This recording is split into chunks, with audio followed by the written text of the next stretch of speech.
Hello नमस्ते राम राम जी। Welcome to the yet another video of banking versus life. So इस वीडियो में मैं अपना SBI PO प्रीलिम्स का जो एनालाइज है वो बताने वाली हूँ कि कितना मैंने किस सेक्शन में अटैम्प्ट किया है और कितने मेरे अटैम्प्ट्स हैं ओवरऑल और सेक्शन वाइज भी। हालांकि ये वीडियो 3 दिन बाद बन रही है बट फिर भी मैं बताना चाहूँगी कि मेरा एक्सपीरियंस कैसा रहा। इस वीडियो में मैं अपना एनालाइज बताने वाली हूँ अपना कि मेरे कितने क्या कुछ अटैम्प्ट्स रहे हैं सेक्शन वाइज और वैसे भी, और अपना एक्सपीरियंस शेयर करूँगी इस वीडियो में। तो आपके लिए काफ़ी हेल्पफुल रहेगी अगर कोई आने वाले एग्ज़ाम्स IBPS PO वगैरह के लिए बैठने वाले हैं तो उनके लिए। सबसे पहले मैं अपने एग्ज़ाम सेंटर की बात करूँ तो वहाँ की जो मैनेजमेंट थी वो मुझे बिल्कुल भी ठीक नहीं लगी, क्योंकि काफ़ी दूर से बच्चे ट्रैवल करके जाते हैं। मतलब मेरा इतना ज़्यादा ट्रैवलिंग का वो नहीं था, 2-3 घंटे का था, बट फिर भी काफ़ी दूर से बच्चे ट्रैवल करके जाते हैं तो वहाँ जाके मैनेजमेंट को जो अटेंडेंस वगैरह सब लेनी होती है, तो मुझे ऐसा लगता है कि हर बच्चे के पास जाके वो अटेंडेंस वगैरह लेनी चाहिए, ना कि उनको लाइन में लगाना चाहिए कि आप लाइन में लगो और फिर हम बैठे हैं तो हम वो करेंगे वो सब कुछ। ये चीज़ मैंने पहली बार ही देखी और मुझे कुछ ज़्यादा ठीक नहीं लगी। और मेरे साथ क्या हुआ कि मैं पूरा लाइन में लगी हुई हूँ, पूरा क्रॉस वगैरह करके मैं पहुँची हूँ और फिर वो बोल रहे हैं कि आपका दूसरे रूम में है अटेंडेंस वाली सीट। और फिर मैं दूसरे रूम में गई हूँ, फिर दूसरे रूम से फिर वापस आई हूँ क्योंकि उस रूम में एग्ज़ाम नहीं था, रूम में इसी में ही था एग्ज़ाम। तो मुझे वो मैनेजमेंट थोड़ी ठीक नहीं लगी क्योंकि टाइम भी हो चुका था, ऐसा नहीं था कि टाइम बचा हुआ है। टाइम कम के चक्कर में ही उन्होंने शायद खुद को बैठना प्रीफर किया और हम खड़े होकर ऐसे अटेंडेंस वगैरह लगवा रहे थे। बट ठीक है, 5-10 मिनट में तो थोड़ा सा ऐसा हो गया था जल्दी जल्दी में काफ़ी, तो मुझे ऐसा लगता है वैसा नहीं होना चाहिए। इसके बाद ठीक है, अटेंडेंस वगैरह ठीक था, जो भी था मसला हो गया था। उसके बाद एग्ज़ाम के ऊपर मैं अपना पूरा ध्यान लगाते हुए कि ठीक है ठीक होगा। सुबह सुबह के time first day first shift 1 अगस्त को एक मॉर्निंग में मेरा था फर्स्ट शिफ्ट में। तो एक तो इतनी नींद वगैरह सब उन सबको हटाया कि ठीक है इतनी मेहनत करी है तो थोड़ा सा ध्यान एग्ज़ाम के ऊपर देना चाहिए मुझे, ऐसे करके। तो सबसे पहले इंग्लिश का सेक्शन ओपन होता है। इंग्लिश के सेक्शन में मैंने ये एक्सपेक्ट किया था कि मेरी इंग्लिश का सेक्शन इजी आना चाहिए और वो इजी भी था। मतलब मुझे पता है कि मेरी वाली शिफ्ट थी वो मोस्टली सब ऐसे ही बोल रहे हैं कि ईजी थी, बट ईजी थी वैसे, बट मुझसे ही थोड़े क्वेश्चंस वगैरह नहीं बने। इंग्लिश का सेक्शन अगर ओपन होता है तो उसमें जो सबसे पहले एरर डिटेक्शन के क्वेश्चंस आए थे मेरे में, 5 एरर डिटेक्शन थे। और उसके बाद मैंने नेक्स्ट देखा 5 एरर डिटेक्शन थे, वो पाँचों मैंने कर दिए। पता नहीं मुझे क्या कुछ दिखा बट मैंने पाँचों कर दिए। और उन पाँचों में जो फर्स्ट सेकंड में था उसमें एंटरिंग करके कुछ था, वो सेक्शन मुझे लग रहा था कि ये वाले सेक्शन में एरर है, एंटरिंग वाले सेक्शन में ए था या दूसरे में बी था, ऐसे करके। तो 5 एरर डिटेक्शन के क्वेश्चन आए थे, वो मैंने पाँचों किए थे। उसके बाद RC था, आई थिंक RC मैंने स्किप किया था। उसके बाद पैराजम्बल का आया था और उसके बाद क्लोज टेस्ट भी था, वो सब मैंने स्किप करते हुए वन लाइनर्स को ढूंढा था और वन लाइनर्स किए थे मैंने पहले। इसके बाद शायद मुझे ज़्यादा क्वेश्चंस याद नहीं है कि कैसे क्या था, बट आई थिंक फिलर्स का आया हुआ था, अब वो सब मैंने किए थे, फिल इन द ब्लैंक्स वाले। और पुट डाउन करके एक वर्ड था, मुझे नहीं पता वो क्या कुछ था, बट मैं करके आई हूँ उसको, ये याद नहीं आ रहा कि कौन सा किया था। बी एक था, बी वाला तो पक्का ही किया था, और उनमें से AB या BC करके कुछ था। तो ऐसे करके मैंने कुछ इंग्लिश में अटैम्प्ट किए हैं। पैराजम्बल मैंने रीड किया था लास्ट में। क्लोज टेस्ट ईजी था, क्लोज टेस्ट।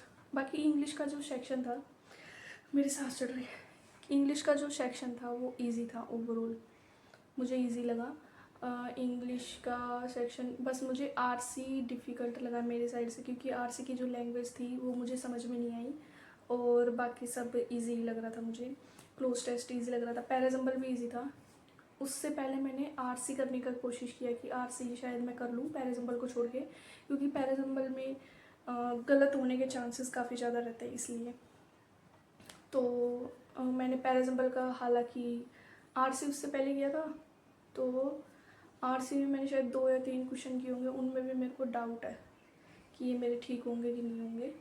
बाकी उसके बाद मैंने पैराजम्बल जो है उसका फर्स्ट मुझे लगा कि मार्क कर देना चाहिए, वो ई था, 6 स्टेटमेंट्स दिए हुए थे, ई मैंने मार्क किया था पैराजम्बल में। तो बाकी देखते हैं। ओवरऑल मेरे इंग्लिश के सेक्शन में 29 अटैम्प्ट किए मैंने इंग्लिश में। हालांकि 2-4 क्वेश्चन से ज़्यादा मुझे नहीं लगता कि उसमें नेगेटिव होने चाहिए। सो ये मेरा ओवरऑल इंग्लिश का सेक्शन था। टूटा फूटा मैंने जितना भी बताया है, मुझे ज़्यादा याद नहीं है, ना ही मुझे एग्ज़ाम के बाद याद रहता है तुरंत, और ना ही मुझे एग्जैक्ट आंसर याद रहता है। बस इंग्लिश का ही थोड़ा बहुत याद था। ओके, तो अगर मेरी शिफ्ट में किसी का था या फिर किसी और भी शिफ्ट में था तो आप बता सकते हो कि और क्या कुछ आया था या फिर क्या मैंने छोड़ा है वो सब। इसके बाद क्वांट्स का सेक्शन ओपन होता है। मुझे इंग्लिश का सेक्शन करते वक्त ये पता चल गया था कि अगर इंग्लिश थोड़ी सी ईजी है तो बाकी के जो सब्जेक्ट्स हैं वो थोड़े से मेरे लिए हो सकते हैं मॉडरेट या फिर जैसे भी।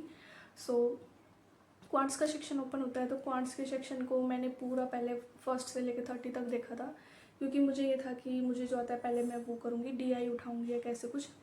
एग्ज़ाम में जाके एसबीआई पीओ था तो कुछ भी इधर उधर हो सकता था, तो मैंने अपना पूरा शांति से वो किया। फर्स्ट से लेकर 30 तक मैंने देखा कि क्या कुछ आया हुआ है वो सब कुछ। उसके बाद मैंने एक डीआई उठाई, और वो डीआई मुझे लग रहा था कि ये शायद डीआई मेरे से बन जाएगी। वो डीआई मुझसे वो वाली नहीं बनी। तो 2 डीआई में मेरे को ऐसे सिलेक्शन करना था कि मुझे ये वाली करनी है, ये वाली सबसे लास्ट में थी एक, वो मैंने उठाई। मैंने उसका पूरा डेटा वगैरह लिखा। उसका डेटा कैसे आया हुआ था कि एक की बैग और पर्स की, एक की बैग की दी हुई थी या पर्स की परसेंटेज दी हुई थी, और रेशियो दी हुई थी। बैग और पर्स टोटल की रेशियो दी हुई थी और एक की रेशियो दी हुई थी बैग की या पर्स की, ऐसे करके कुछ। तो अब रेशियो टोटल की दी हुई है, एक बैग की दी हुई है, मान लीजिए बैग की रेशियो दी हुई है, टोटल की सम की रेशियो दी हुई है, और परसेंटेज एक की रेशियो दी हुई है। तो मुझे वो समझ में नहीं आया कि मुझे कैसे शुरू करना है इसको, इसलिए मैंने उसको स्किप किया। उसके बाद एक मेल फीमेल की थी डीआई, मैंने उसको किया। उसके भी मैंने 4 क्वेश्चन किए। एक क्वेश्चन जो सेकंड था शायद वो मुझे समझ में नहीं आया कि क्या करना है उसमें, बट वो वाली डीआई इजी थी, मेल फीमेल वाली। उसमें शायद नॉर्मल रेशियो निकालनी थी, उसमें टोटल जो था एक की वो रेशियो दी हुई थी और वो मेल फीमेल का नॉर्मल निकालना था। बस उसमें एक जो डीआई का क्वेश्चन था वो थोड़ा सा मुझे लगा कि वो मुझसे नहीं बना। उसके बाद एक डीआई और थी जिसमें मुझे ज़्यादा याद नहीं है, तो बैक पर्स वाली थी, मेल फीमेल वाली थी, और एक डीआई और थी जिसमें अजीब सा डेटा था, कुछ याद नहीं है मुझे ज़्यादा। वो डीआई आप लोग बताना कि उसमें शायद पूरा दिया हुआ था या कैसे, कुछ उड़ गया है सब कुछ। उसके बाद डीआई मुझे लग रहा था कि ठीक है, मेरे डीआई में 4 से 5 क्वेश्चन निकले हैं। फिर क्वाड्रेटिक इक्वेशन के 3 क्वेश्चन आए हुए थे सबसे लास्ट में, मैंने वो किए थे। उसके बाद मुझे लगा कि मैं डीआई वगैरह नहीं कर सकती, तो शुरू में जब मैं स्किप कर रही थी तो मैंने देख लिया था कि एक आधे जो अर्थमेटिक के क्वेश्चन हैं वो ईजी आए हुए हैं, और मेरे अटैम्प्ट्स इतने क्वांट्स में हुए नहीं थे, तो मैंने अर्थमेटिक को करना प्रीफर किया। प्रॉफिट एंड लॉस, पार्टनरशिप और मिक्सचर एंड एलिगेशन, और शायद 1-2 और आए हुए थे। प्रॉफिट एंड लॉस का 1-2 क्वेश्चन और थे, वो शायद नहीं बने मुझसे, but profit and loss, mixture allegation और पार्टनरशिप, एजीज, शायद एजीज भी था ऐसे कुछ। तो मैंने 2 से 3 क्वेश्चन अर्थमेटिक के बनाए हैं। मुझे एग्जैक्ट याद नहीं है कितना क्या कुछ बनाया है मैंने इधर उधर, पर ये क्वाड्रेटिक इक्वेशन और शायद पता नहीं सिंप्लीफिकेशन था कि नहीं था, याद नहीं मुझे।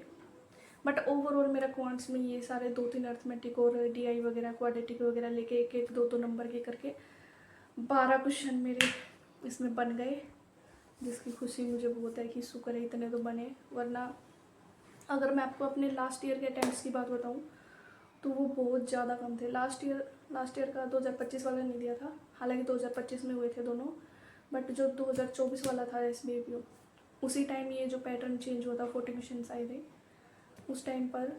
काफ़ी ज़्यादा डिफ़िकल्ट एग्ज़ाम आया था, और उस टाइम पे शायद 541 ही वैकेंसीज़ थी, तो उस हिसाब से मेरा अच्छा नहीं गया था। इस बार मेरा काफ़ी ठीक गया है, तो देखते हैं क्या कुछ होता है। 12 मैंने इसमें किए। उसके बाद रीजनिंग का सेक्शन ओपन होता है। जैसे कि मैंने आपको बताया था कि मैनेजमेंट मुझे बहुत बेकार लगी, बीच में आके साइन करो, मतलब मुझे अच्छी नहीं लगी भाई उनकी मैनेजमेंट। एक थोड़ा माइंड डिस्ट्रैक्ट होता है। अच्छी भली एक पजल बन रही थी और फिर वो अटक गई थी मेरी काफ़ी। सो रीजनिंग का सेक्शन ओपन हुआ। सबसे पहले मिनिमम 3 और मैक्सिमम 4 ऐसे करके एक क्वेश्चन आएगा। तो उस वाले क्वेश्चन में मुझे ऐसा लगता है कि मैं फंस जाती हूँ, तो मैंने उसको देखा ही नहीं कि क्या कुछ था, मैंने सीधा स्किप कर दिया। एटलीस्ट करके मिनिमम 3-4 थे तो मैंने उसको स्किप किया। और उसके बाद मंथ बेस्ड पजल थी शायद, मैंने वो बनाई, वो बन गई थी, काफ़ी ईजी थी वो। उसके बाद फ्लैट फ्लोर आया था, वो मैंने स्किप किया कि कहीं मैं इसमें भी ना फंस जाऊँ, तो मैंने उसको स्किप किया। उसके बाद एक और क्वेश्चन था जिसमें 2 वेरिएबल थे, COD कोड मिनिमम, इसके नीचे मिनिमम तो है 2 ऐसे करके कुछ था। वो वाला भी, उस क्वेश्चन की मैंने 3 पॉसिबिलिटीज़ बनाई और मुझे लगा मतलब एक बार मैं दोबारा जाके उस पर आ जाती तो शायद वो बन जाता, बट वो वाला क्वेश्चन मेरा नहीं बना। उस वाले क्वेश्चन में 3 पॉसिबिलिटी मैंने बनाई और मुझे लग रहा था कि बस यही तो है और क्या होगा, कुछ नहीं होगा, पर वो नहीं बना। और उसी क्वेश्चन के बीच में ही सर वगैरह वो आए थे सिग्नेचर करवाने के लिए, बीच बीच में जो मतलब नहीं करनी चाहिए भाई ऐसे डिस्टर्बेंस। ओके, सो ये वाली फिर मैंने सोचा कि अभी 9-10 मिनट के आसपास टाइम हो रखा था, 2 पजल के आसपास बना था, तो फिर मैंने वो स्किप किया।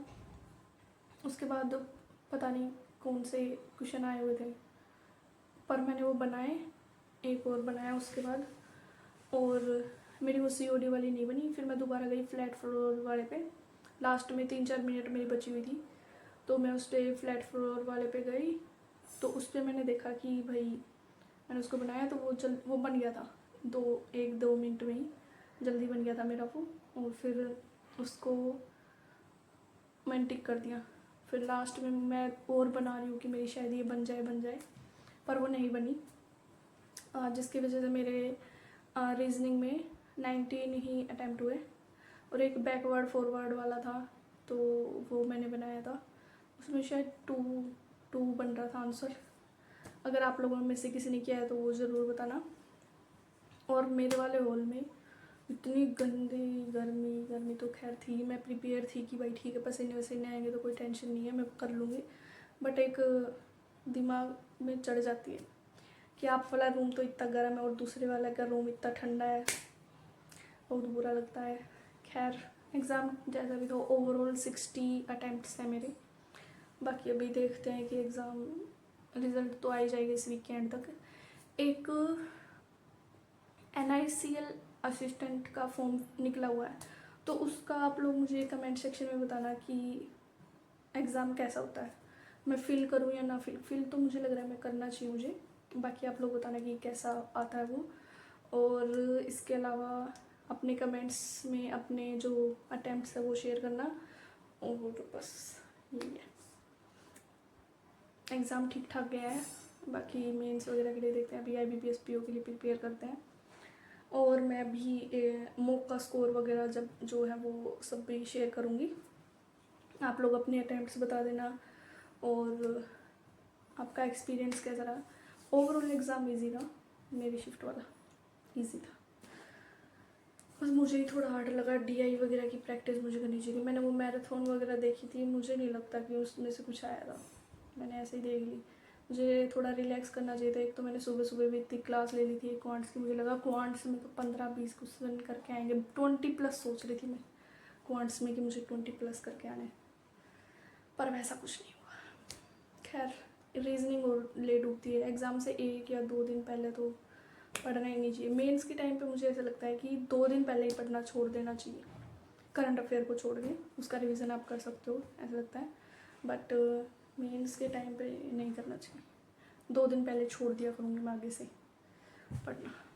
और प्रीलिम्स के लिए 1 दिन पहले, जितना माइंड आपका रिलैक्स रहेगा उतनी आपकी रीजनिंग और इंग्लिश अच्छी होगी, क्वांट्स भी अच्छी होगी।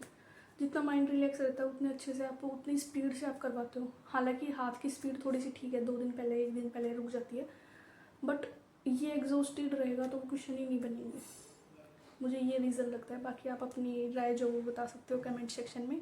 और आपका एग्ज़ाम कैसा गया वो सब कुछ भी इस वीडियो में बस इतना ही। टाटा, राम राम।